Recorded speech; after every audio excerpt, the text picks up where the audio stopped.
दोस्तों नमस्कार, मैं विकास, आप देख रहे हैं जस्ट टीवी इंडिया। इस समय मैं जंतर मंतर पर मौजूद हूं और एक बड़ी चुनौती इस समय वर्तमान सरकार के लिए बनने वाली है, क्योंकि तीसरा मोर्चा और दिल्ली डेमोक्रेटिक अलायंस मैदान में लगातार बीते वर्षों से उतर चुका है और लगातार सरकार की जो गतिविधियाँ हैं, तमाम गतिविधियाँ, तमाम योजनाएं, उनका पोस्टमार्टम करता रहा है। ऐसे में अशोक अज्ञानी जी मेरे साथ हैं। अज्ञानी जी, क्या कहेंगे, जो तीसरा मोर्चा अब जो है कितनी बड़ी मुश्किल बनकर आएगा सरकार के लिए?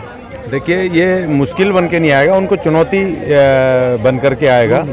और साथ में जो दिल्ली की जनता है और ख़ास तौर पे जिसमें SC, ST, OBC, minorities, working class, मेहनत का समाज जो है और महिलाएं, इन सब के लिए एक रोशनी, उम्मीद की रोशनी और एक विकल्प के तौर पर बन करके तीसरा मोर्चा उभर रहा है। और आज जंतर मंतर पे हमने ये तमाम जो हमारे अलग अलग विभिन्न दलों के जो साथियों ने तीसरे मोर्चे की घोषणा की है, जिसमें हर जाति धर्म के अलग अलग अपने वर्किंग क्लास के संगठन हैं, राजनीतिक दल हैं।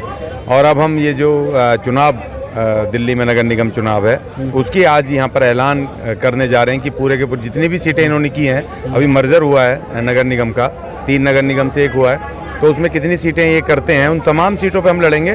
और अब हमारे लिए आसान हो गया है। पहले 3 मेयर थे, 3 अलग अलग उन्होंने बना रखा था, अब 1 हो गया है, तो अब हम जम के लड़ेंगे और 1 मेयर वो पक्का हमारा तीसरे मोर्चे का होगा। ये बिल्कुल आज जो यहाँ पर जिस तरह से लोग यहाँ पर नौजवान, महिलाएं और तमाम लोग भारी तादाद में जो जंतर मंतर पे आज शहीदी दिवस के मौके पे आपको दिखाई दे रहे हैं, इसका मतलब उत्साह है इस मोर्चे का। और इस मोर्चे में जो पार्टियां हैं उनके कार्यकर्ताओं का उत्साह है और हम तमाम सीटों पे लड़ करके और ये जीत हासिल करेंगे जो आगामी नगर निगम चुनाव में अपना मेयर बनाएंगे। क्या कहेंगे, राम को मानने वाले भी हैं आपके साथ, अम्बेडकर को मानने वाले भी आपके साथ हैं और भगत सिंह को मानने वाले भी आपके साथ हैं इस समय वर्तमान में, तो क्या कहेंगे जो लोग अभी पोस्टरबाजी कर रहे हैं अम्बेडकर के नाम पे और भगत सिंह के नाम पे कर रहे हैं, राम के नाम पे कर रहे हैं, उन लोगों के लिए क्या कहना चाहेंगे?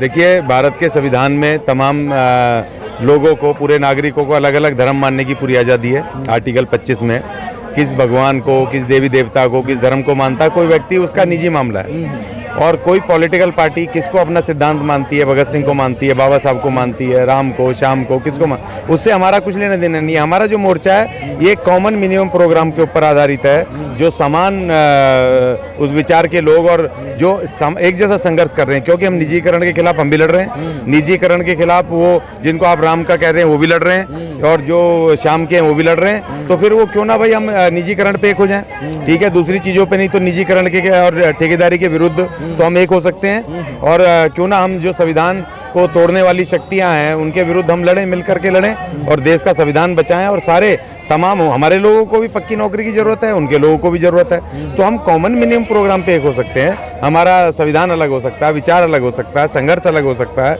हमारा प्रतीक अलग हो सकता है, लेकिन हमारा जब संघर्ष एक दिशा में है तो हम मिलकर के लड़ें और सबको संविधान और संवैधानिक शक्तियों क्या रहेगा। MCD में बड़ी समस्याएं हैं, सैलरी लोगों को नहीं मिलती है। आप मेयर की बात कर रहे हैं कि DDA का या तीसरे मोर्चे का एक वहाँ पर मेयर होना है, तो क्या कहेंगे, बड़ी समस्याएं MCD के अंदर सैलरी को लेकर है, गंदगी है MCD में, पानी लोगों को साफ नहीं मिल रहा है, तो किन मुद्दों को लेकर आप जाने वाले हैं? ये तो समस्याएं हैं। देखिए, समस्याएं MCD में नहीं है, समस्या उसके प्रशासन, उसको चलाने वालों में है। और जो उसको जो चुने हुए उनके पार्षद वगैरह मेयर हैं उनके अंदर खामियां हैं। क्योंकि आर्टिकल संविधान का अनुच्छेद 243 में स्पष्ट रूप से दिल्ली नगर निगम के लिए उसके कहाँ से आय आएगी, किस किस तरीके से व्यवस्था होगी, केंद्र सरकार, राज्य सरकार किस तरह से उनको फाइनेंशियल मदद करेगा, उसमें सब कुछ लिखा हुआ है और खूब पैसा है। लेकिन भ्रष्टाचारियों ने उसको खा रहे हैं। मनुवादी कौन रहा है भ्रष्टाचार? वही लोग कर रहे हैं, उन्हीं के हाथ में पावर है। अभी हमारा SC, ST, OBC के लोगों के हाथों में थोड़ी है ना। तो मेयर निगम में तो पार्षद कहीं ना कहीं तो चुन के जा रहा है ना। नहीं, वो चुनना अलग है। उन पॉलिटिक्स, देखो, हमें इसे राजनीतिक दल अलग बनाने की जरूरत नहीं थी। अगर उन पॉलिटिकल, तथाकथित पॉलिटिकल पार्टी, कांग्रेस, BJP, आम आदमी पार्टी, ये फलानी पार्टी, अगर इसमें जो हमारे SC, ST के जो लोग चुने हुए हैं रिजर्व सीट पर, अगर वो ईमानदारी से अपने कार्य का वहन करते, ठीक से अपने समाज की बात को उठाते, उनका प्रतिनिधित्व करते वहाँ पर, तो हमें जरूरत नहीं पड़ती। हमें इसीलिए आज़ाद राजनीति की जरूरत पड़ी,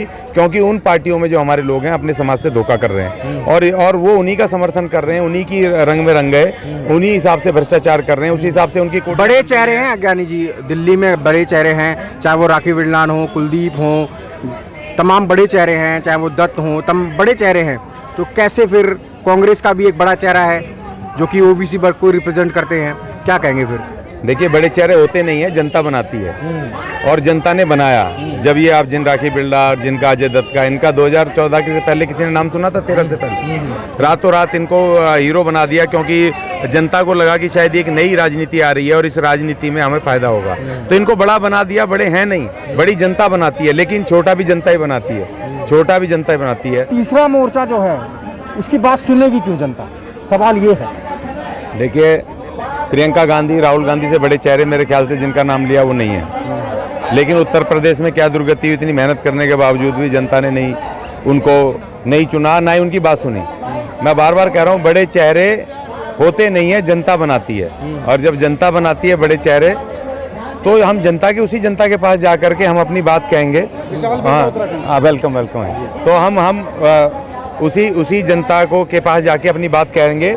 और ये जो आप जन समूह देख रहे हो जो संभाले नहीं संभल रहा है जंतर मंतर पे, वो उसी का प्रतीक है कि वो परिवर्तन चाहते हैं, अब इनसे भी निजात चाहते हैं। देखो पहले था कि जनता जो, सोशल मीडिया नहीं था और दूसरे प्रचार माध्यम कम थे, जिसकी वजह से जनता को समय लगता था परिवर्तन करने में। लेकिन आज जब सोशल मीडिया है और जब हाईटेक इतना हो गया, तो हम भी उसका इस्तेमाल कर रहे हैं, व्हाट्सएप का, सब चीज़ का, फेसबुक का, टेलीग्राफ का, सबका कर रहे हैं, और हम लोगों तक पहुंच रहे हैं और खुद भी पहुंच रहे हैं। हमारी विशाल टीम पहुंच रही है, लगातार हम युद्ध के मैदान में हैं। 4 साल से हम राजनीतिक रूप से दिल्ली में भी लड़े, उत्तर प्रदेश में भी लड़े, पंजाब में भी लड़े, अब फिर दिल्ली में हम लड़ रहे हैं। तो हम समाज तक पहुंच चुके हैं, और हम लगातार, हमारे जो कैंडिडेट लड़ने वाले हैं नगर निगम चुनाव में, दिल्ली नगर निगम में, वो लगातार अपना काम कर रहे हैं, पर्चे बांट रहे हैं, पर्सन पूछ रहे हैं लोगों से अपने हर जगह पर। तो हम जीतेंगे, लड़ेंगे। और ये जो तीसरा मोर्चा बना है, ये तीसरा मोर्चा में गुर्जर समाज की पार्टी, सैनी समाज की, राजकुमार सैनी साहब जो एक्स MP हैं, उनका कितना अनुभव है,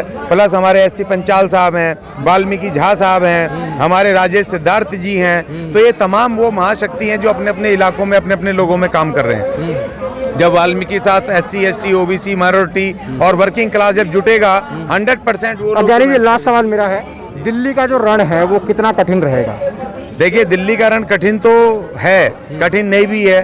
कठिन इसलिए है क्योंकि हमारे पास संसाधनों की, धन की कमी है, ठीक है ना। और आसान इसलिए है क्योंकि हमें पता है कि वोट हमारा है, वोट हमारा है, और सिर्फ जनता को हमने वोट का बटन दबाने के लिए उनको प्रेरित करना है, उन तक पहुंचना है, उनको अपना विचार बताना है, उनके अधिकार बताने, और आने वाला जो गुलामी का सामने खतरा पड़ा है, मनुवाद, पूंजीवाद का खतरा, उस खतरे से आगाह करना है। सिर्फ इतना हमारे है। तो इतनी कठिन भी है डगर, लेकिन वो आसान भी है, मुमकिन भी है, और हम उसको पाके रहेंगे, जीत कर रहेंगे। तो ये अशोक अज्ञानी जी थे, लगातार दिल्ली डेमोक्रेटिक अलायंस के माध्यम से ये अपनी आवाज़ को उठाते रहे हैं। वहीं आज दिल्ली में तीसरे मोर्चे का ऐलान हो गया है, और तीसरा मोर्चा कहीं ना कहीं सरकार के लिए बड़ा सिरदर्द बन के उभरेगा। तमाम खबरों के लिए आप देखते रहिए जस्ट टीवी इंडिया।